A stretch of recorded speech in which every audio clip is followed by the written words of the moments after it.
Vamos fazer uma leitura da palavra de Deus que está lá no capítulo 4 do livro de Efésios. O versículo é o versículo 31 e o versículo 32. Olha só o que diz aqui. Vamos ler juntos?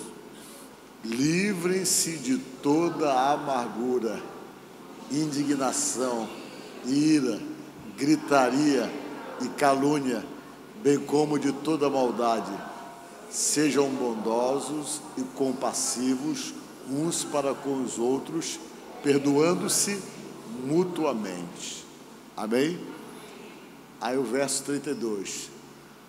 Antes, sede uns para com os outros benignos, compassivos, perdoando-vos uns aos outros, como também em Cristo, Deus em Cristo vos perdoou. Amém? Graças a Deus. Podemos assentar, irmãos? Vamos pensar um pouquinho aqui na palavra de Deus, deixar Deus trabalhar na vida da gente nesta noite. Amém? Todos nós que estamos aqui, nós estamos com um objetivo. Nós queremos, então, sermos abençoados. Amém? Quem quer ser abençoado, diga aí. A palavra abençoado é aquele que tem a graça de Deus. E aquele que tem o benefício de Deus, aquele que tem sobre si os cuidados de Deus, né? Abençoado é aquela pessoa que Deus abençoa. Amém? E existe uma diferença entre abençoado e amaldiçoado. Vocês podem ver que são palavras opostas, né? E são antônimos, na verdade, né? O antônimo de bênção é maldição, e de maldição é bênção. Por que está isso aí? Geralmente, quando a gente fala em maldição, as pessoas pensam assim e se sentem muito amedrontadas com essa palavra maldição, e tem que se sentir mesmo. Porque o que é maldição? Maldição é a ausência da bênção. É quando a pessoa não está na bênção. Vocês estão me entendendo? Quando a pessoa não é abençoada. Isso quer dizer o quê? Que ela não tem o favor de Deus. É a mesma coisa daquela palavra que a gente costuma falar, muitas pessoas costumam falar, é uma palavra pesadíssima, desgraçado, por exemplo, assim, significa o quê? É aquele que não tem a graça de Deus, ele perdeu a graça de Deus. E o que é graça de Deus? A graça de Deus é exatamente o quê? Favor de Deus. A graça significa o quê? Significa favor que você não merece. Benefício que você tem de Deus, que você não merece. E quando você perde exatamente essa graça, você fica desgraçado, como fica desigrejado aquele que está fora de igreja, como fica, diz um monte de coisa quando a pessoa perde aquilo na sua própria vida. E da mesma forma acontece com respeito à palavra bênção. Se não for bênção, é maldição. Se não for maldição, é bênção. Quando você está realmente vivendo uma vida de maldição, que quer dizer a ausência da bênção de Deus, você não é dirigido por Deus. Sua vida ela não tem exatamente um direcionamento, ou uma proteção, ou um livramento, ou uma condução dada por Deus.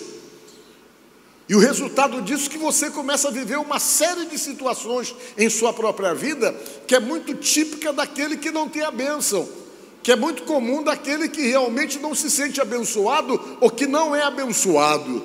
A vida da pessoa geralmente que não é abençoada, ele vive dando para trás. A vida da pessoa que não é abençoado, ele na verdade batalha pela vida e não tem aquela mão sobrenatural para poder beneficiá-lo exatamente naqueles momentos de socorro de Deus. A ausência da bênção de Deus na vida de uma pessoa faz com que a pessoa geralmente ele não tenha aquela força dada por Deus, e às vezes ele nunca termina o que ele começa. A vida dele fica sempre pela metade, e ele se torna muito vulnerável, porque por conta das ações malignas, porque o maligno, que a Bíblia diz que existe e que perturba a vida das pessoas, encontra acesso à vida da pessoa. Ele encontra acesso exatamente porque ele não consegue perceber nada que possa inibi-lo, como a presença de Deus na vida dessa pessoa abençoada, e por ele não perceber essa presença de Deus e não notar isso, ele tem acesso para gerar tudo aquilo que ele realmente costuma gerar: entraves, dificuldades, frustrações que ele cria, simplesmente criando embargos, atrasando a vida das pessoas, criando dificuldades, e tudo isso então começa a ser alguma coisa muito comum daquele que não tem a bênção de Deus sobre você. Aí você para e diz: o que é que eu tenho que fazer para poder ser um abençoado então? O que é que eu tenho que fazer para ter a bênção de Deus sobre mim? Aí eu dou a resposta para você. Para você ser abençoado, você precisa se permitir um processo de Deus na sua vida. Esse processo de Deus na sua vida vai trabalhar em você para poder melhorar você. Às vezes, desse processo para te fazer uma pessoa abençoada, Deus vai ter que tirar você de lugares que você gosta de estar. Para poder fazer de você uma pessoa abençoada, Deus vai ter que te convencer que você vai ter que romper com muitas pessoas que de repente te levam para determinados caminhos e direções que tiram a tua bênção e que vão te atrapalhar e que não vão deixar você ser abençoado. Para você então se submeter a esse processo, Deus vai agir em você, na sua vida, em várias áreas, para tentar te afastar daquilo que anula as tuas bênçãos, que dificulta a bênção de Deus na tua vida.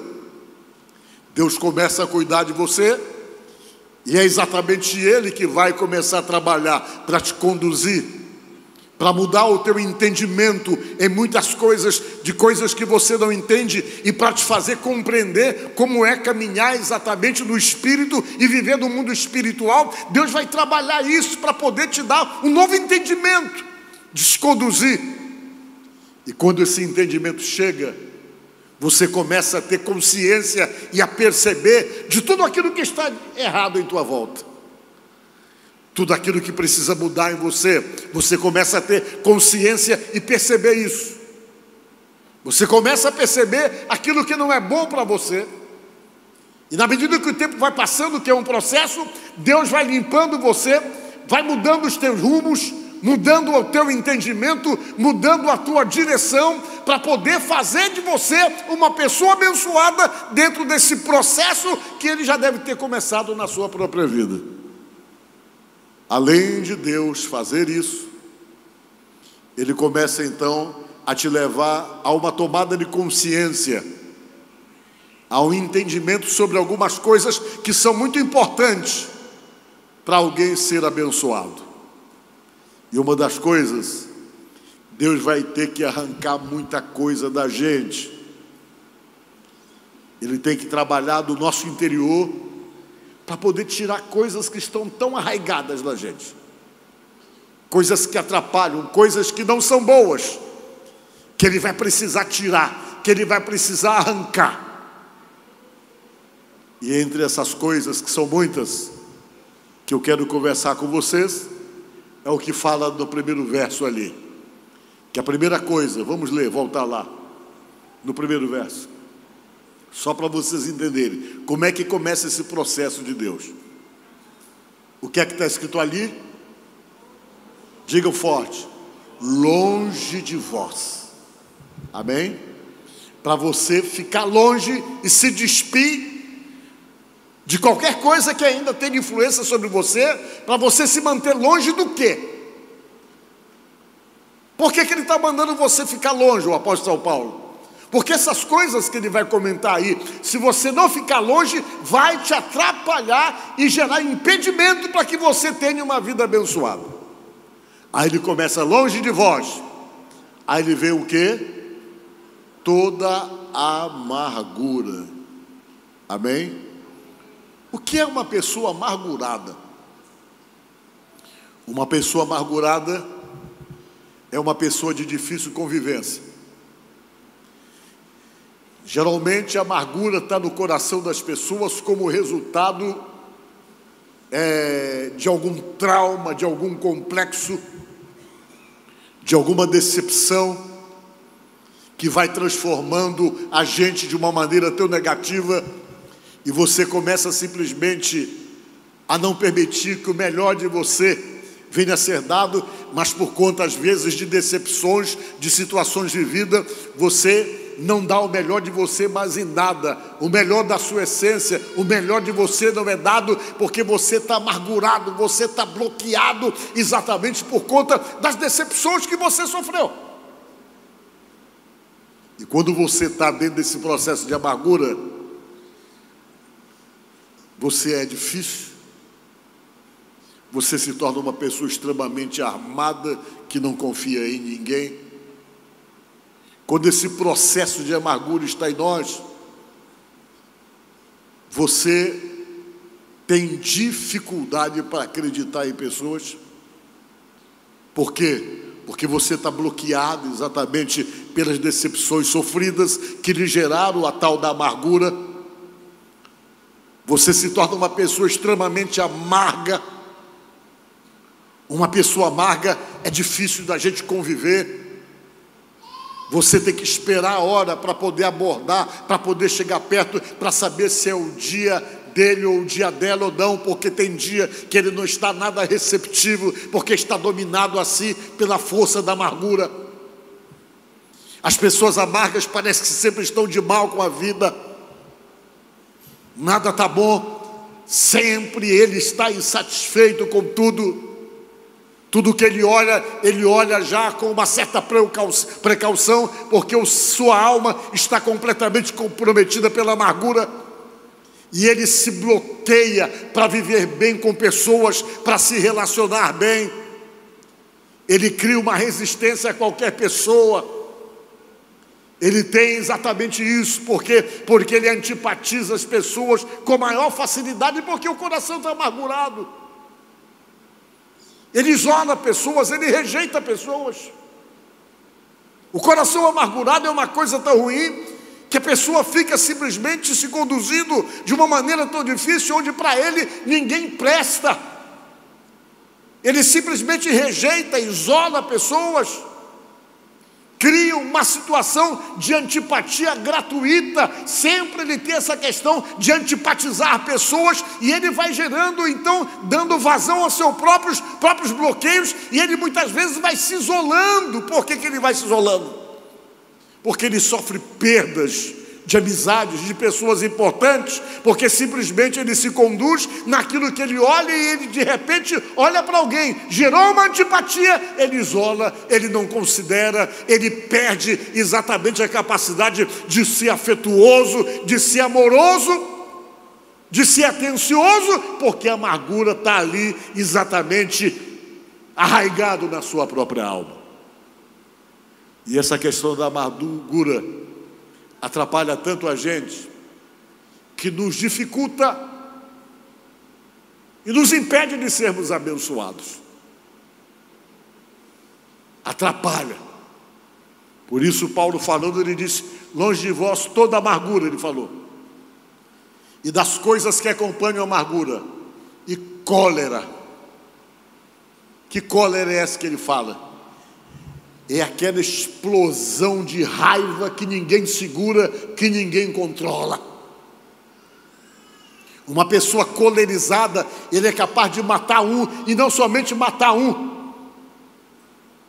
Ele, quando abre a boca para falar e para agredir alguém, é difícil alguém suportar, porque ele tem um poder tremendo na língua e na sua fala para poder destruir alguém e deixar alguém mais raso do que o chão com os argumentos que ele tem. Por quê? Porque toda a ira, toda a raiva, toda a cólera é tão maligna que ela capacita a pessoa para essas coisas. E Paulo falando disse: olha, longe de vós toda cólera, que é o ímpeto da fúria, toda a ira, que é a raiva descontrolada. E o que mais? Gritarias. Todas essas coisas estão associadas. A amargura está associada com cólera, está associada com ira e está associada com gritaria. Geralmente as pessoas que estão amarguradas só falam gritando. Não tem uma palavra amena, mas as palavras sempre são ferinas. Costuma se impor no grito. É uma reação exatamente de que o coração está comprometido com a amargura, porque as pessoas que estão amarguradas, elas só gritam, querem ganhar tudo do grito, elas são descontroladas. Quando elas ficam iradas, que elas se descontrolam, elas gritam, é uma arma que elas têm para gritar e intimidar as pessoas através do grito. Isso são sinalizadores de amargura no coração da pessoa. Você vai ver, por trás disso, sempre tem outras histórias, ligadas com decepções, ligadas com frustrações, ligadas com deslealdade, tanta coisa que vem e que simplesmente adoece a alma e o coração da pessoa, e a pessoa se torna exatamente esse ser humano de difícil relacionamento, de difícil convivência, que a pessoa que vive com ele tem que estar simplesmente tolerando tudo, senão você não consegue viver. Você tem que estar se anulando para viver com uma pessoa desse tipo. Você tem que simplesmente se anular e não se impor nunca. Por quê? Porque você sabe que se você tentar fazer isso, você vai ser achatado pela fúria e pela cólera da pessoa que é amargurada. E essa é uma das coisas que impede uma pessoa de ser abençoada. Enquanto isso não for tratado na vida da pessoa, a pessoa perde a chance de viver uma vida abençoada. Aí argumenta, eu não sei porque minha vida é assim, não sei porque nada dá certo, não sei porque eu não consigo resolver minha vida financeira, não sei porque eu não tenho prosperidade, não sei porque eu não tenho paz, não sei porque para mim as coisas não dão certo, não sei porque eu não termino as coisas. Porque as pessoas que têm esse problema da amargura, eles sempre estão em conflitos com outras pessoas.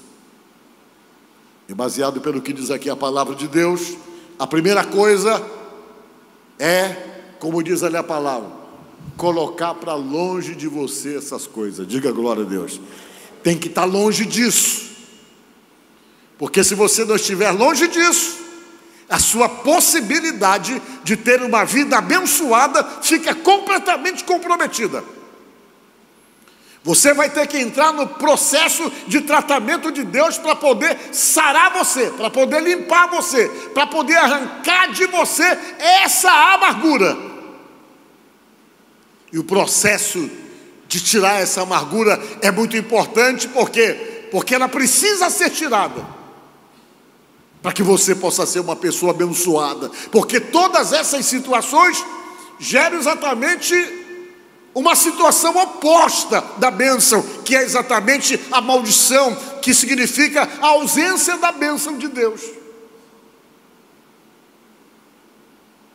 E o Paulo, que é o que se acredita que seja ele, falou em Hebreus exatamente isso, para a gente dar um jeito de tirar ou de arrancar a raiz da amargura. Diga glória a Deus. Vamos ver onde é que ele... Hebreus 12, 15. Olha o que ele disse aqui. Tome cuidado para que ninguém abandone o quê?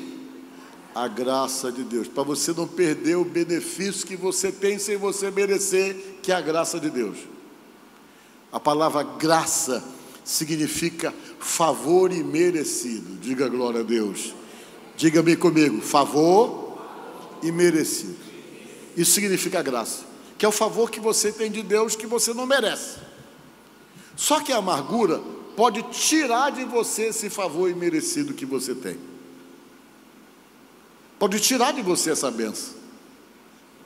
Você está entendendo? Você sem a graça de Deus, desculpe o linguajar pesado, você está lascado. Eu não tenho que dizer isso para vocês. Sem a graça de Deus, você não sobrevive. Sua vida vai virar um caos. Vai virar um caos. Se uma coisa der certo, tem 10 coisas que vai dar errado.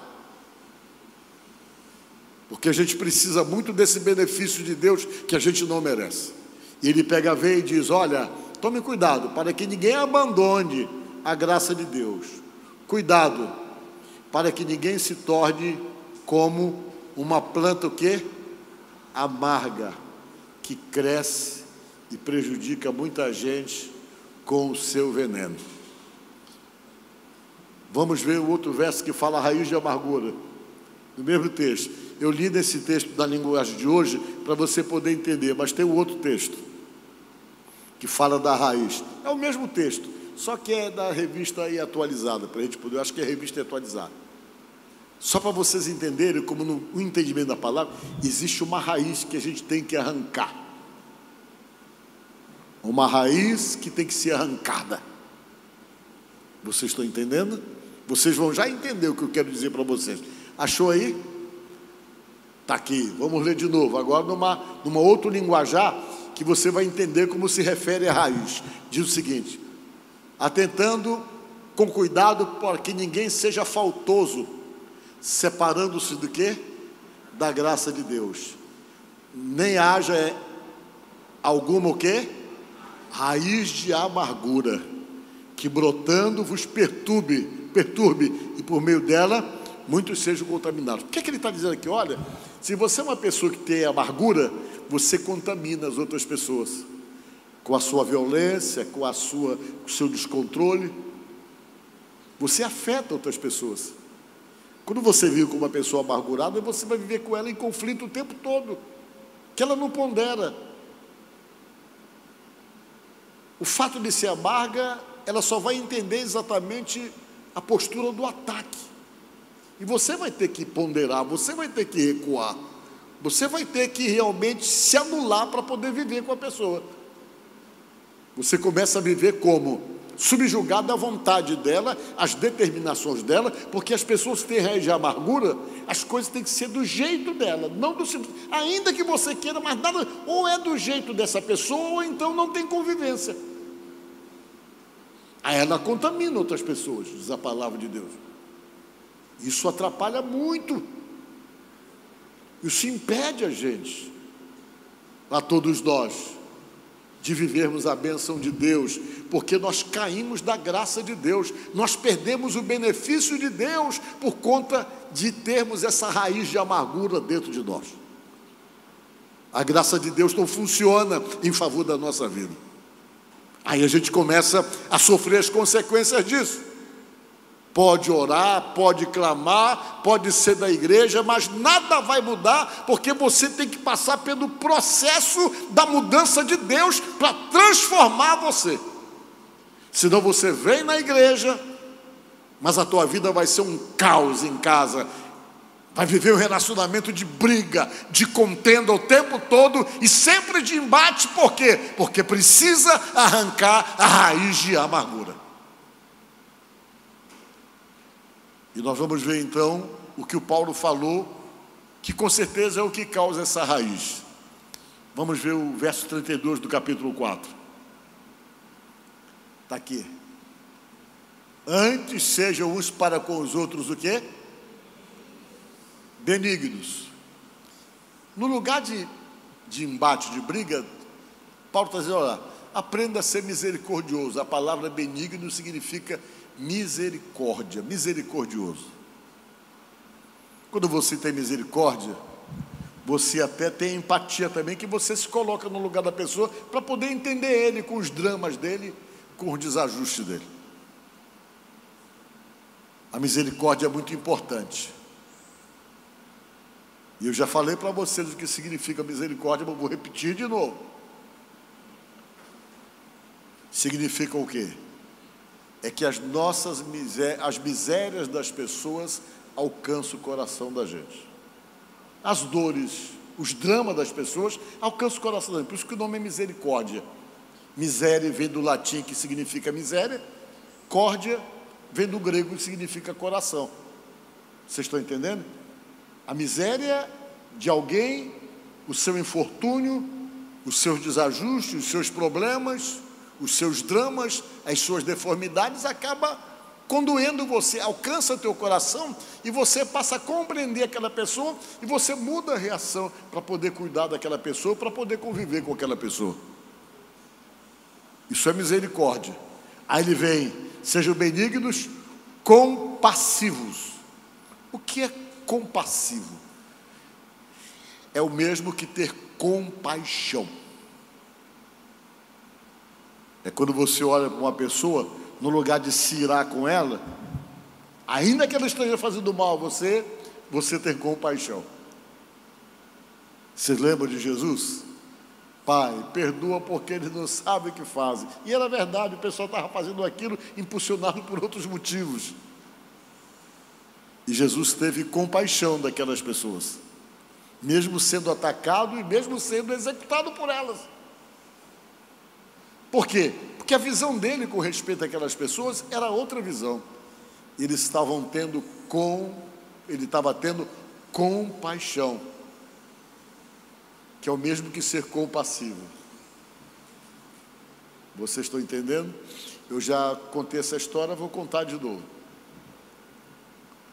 Nós tínhamos um menino lá na igreja que ele dava muito trabalho. Mas dava trabalho. E ele tinha mais ou menos 10 para 12 anos, já estava grandinho e continuava dando trabalho. Quando ele era menorzinho, ele dava trabalho. As irmãs vinham para frente orar. Quando elas vinham orar, ele descia por debaixo dos bancos, que na época tinha banco, ia de bolsa em bolsa de irmã e tirava dinheiro de cada uma, depois saía por debaixo dos bancos, ele era pequeno, saía e levava o dinheiro. Os irmãos da igreja chegaram e disseram: não tem que deixar esse menino entrar aqui na igreja. Pastor Paulo, o senhor tem que colocar esse menino para fora daqui, não deixar ele entrar. Eu dizia: deixa ele entrar, pois ele entra, ninguém vai impedir ele de entrar aqui na igreja não. Ele vai entrar e deixa, mas ele rouba as irmãs, tem que estar de olho nele. Um dia eu peguei uma irmã da igreja, uma diaconisa, pendurada na orelha dele assim, que ele ia de lado assim, quando ele era pequeno. Nunca esqueci. Eu disse: irmão, não faça isso não com ele, não faça. Não, que esse menino é terrível, ele vem para cá e faz isso, faz aquilo outro e tal. E ele foi crescendo, mas ele tinha o hábito de ir para a igreja, porque o tio dele ia na igreja, ele ia na igreja. Mas quando ele pegou mais ou menos uns 12 anos, ele sumiu da igreja, 12 para 13 anos, eu não consegui vê-lo mais. Eu procurava e não via ele mais. Quando foi um dia, perto do Natal, eu estava passando na rua e vi ele na rua. Eu já tinha tido informação que ele tinha se envolvido com umas gangues, que estava envolvido com gangue, se envolvendo com o pessoal pesado lá do bairro de Fátima. E por um acaso eu passei na rua e vi esse menino.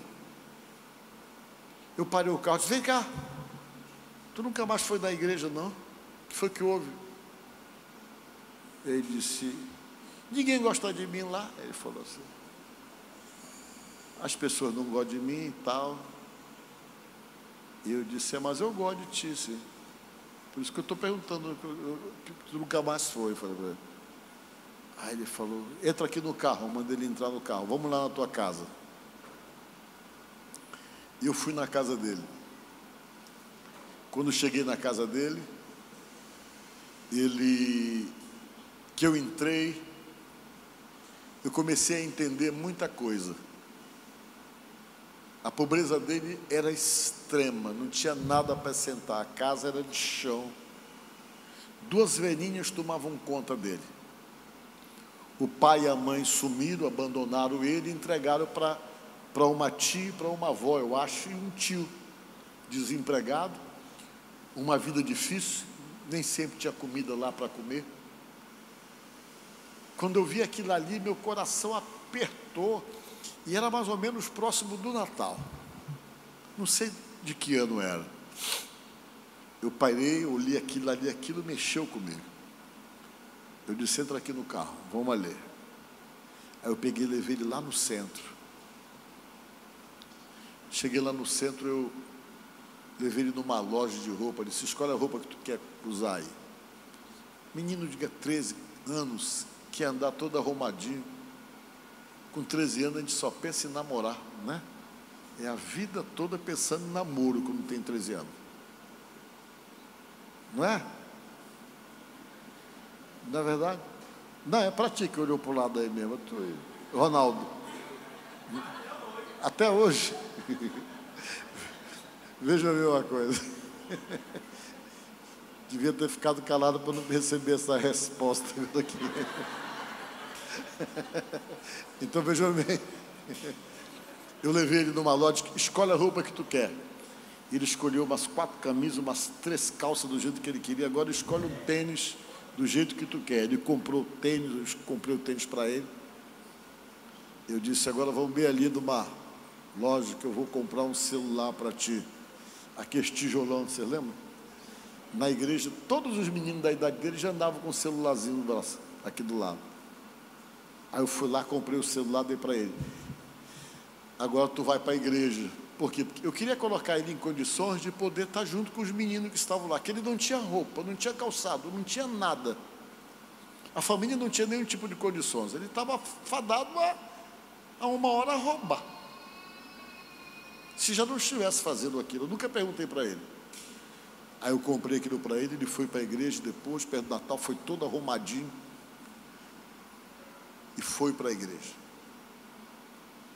E de lá a gente começou a fazer o que tinha que fazer, cuidar dele. Tem um irmão lá na igreja chamado Hélio, que foi o que mais chegou perto dele para não deixar, para cuidar dele. Chamamos ele, tu vai ter que estudar. Ele começou a estudar, foi fazer faculdade. A igreja ficou pagando a faculdade dele. Depois ele passou na UFMA e transferiu da paga para a UFMA e foi fazer a faculdade. Hoje ele é formado em administração, é casado, tem um meninozinho que é peralta que nem ele assim, né?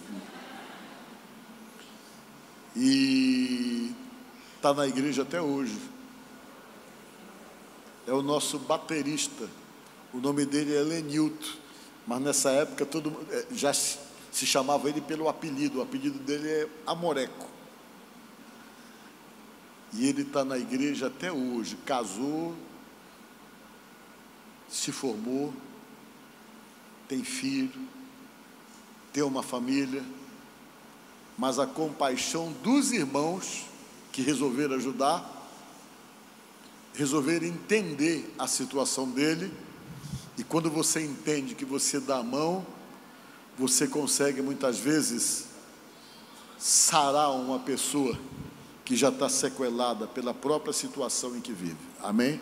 Ele já veio muitas vezes aqui tocar bateria, sempre ele veio aqui de manhã. Ele dá aula de bateria também. Tinha uma foto dele, não tem? Está procurando uma foto dele? Viu? E hoje ele é um menino maravilhoso. Diga glória a Deus. Olha o que eu quero dizer para vocês aqui. Compassivo. Às vezes você tem que ter compaixão, até daquela pessoa estrambelhada que você tem em casa, para poder conviver com ela. Tem que entender muitas coisas. Aí Deus vai te usar para mudar a vida dessa pessoa. Aí Paulo diz, compassivo. Aí vem o que é fundamental para quem quer ser abençoado: perdão. Digam comigo, perdão. Sem perdão não dá para ser abençoado. Se alguém foi ruim com você, se alguém machucou você, se alguém maltratou você, se alguém te fez mal, se alguém te prejudicou, alguém foi desleal com você, não se preocupe com isso. Se você de repente tem, pastor Paulo, mas eu estou chateado porque olha o que eu ajudei aquela pessoa e depois ele foi desleal, desonesto comigo. Aquela pessoa não te deve nada. Se ele for desleal, é problema dele, ele que vai perder a bênção dele. Porque uma coisa é certa, toda pessoa que chegou na sua vida, que você ajudou, que você estendeu a mão, que você socorreu, que você abençoou, quem mandou essa pessoa para você estender a mão foi o Deus que você serve. Diga glória a Deus. E quando ele faz isso, ele está criando um motivo para te abençoar. Não é da pessoa que você vai receber a bênção, mas você vai receber de quem mandou aquela pessoa para você abençoar ele. Aí depois, se ele não reconhece, se ele é desleal, é problema dele, mas o que importa é que você está fazendo aquilo que Deus criou uma situação para você fazer, para que você seja abençoado. Por isso não sinta não reconhecer o problema dele, mas saiba que aquela pessoa que te colocou para poder fazer o bem para aquela pessoa que foi colocada na tua vida, saiba que é Ele que vai te abençoar. Diga glória a Deus. E você pode prestar atenção, sempre depois de uma deslealdade, de uma injustiça com você, preste atenção como Deus dobra as bênçãos sobre a tua vida. Diga glória a Deus. Ele dobra as bênçãos, te mostrando que é Ele que está cuidando de você. Ele dobra. Preste atenção nisso. Você jamais vai cair ou vai ficar prostrado porque alguém foi desleal com você. Ele vai ficar prostrado por ser desleal, mas você terá as bênçãos de Deus acrescentadas sobre você, porque você fez exatamente o que Deus criou uma situação para você fazer, que era para dar a mão para aquela pessoa. Agora, se ele não reconheceu, o problema é dele. Então o perdão existe para isso, para você perdoar, porque quando você guarda qualquer ressentimento de uma história do passado, de uma deslealdade que você sofreu, do ex, da ex, que você não quer nem ver na sua frente, que você se altera totalmente, o seu sangue ferve, tire isso do coração.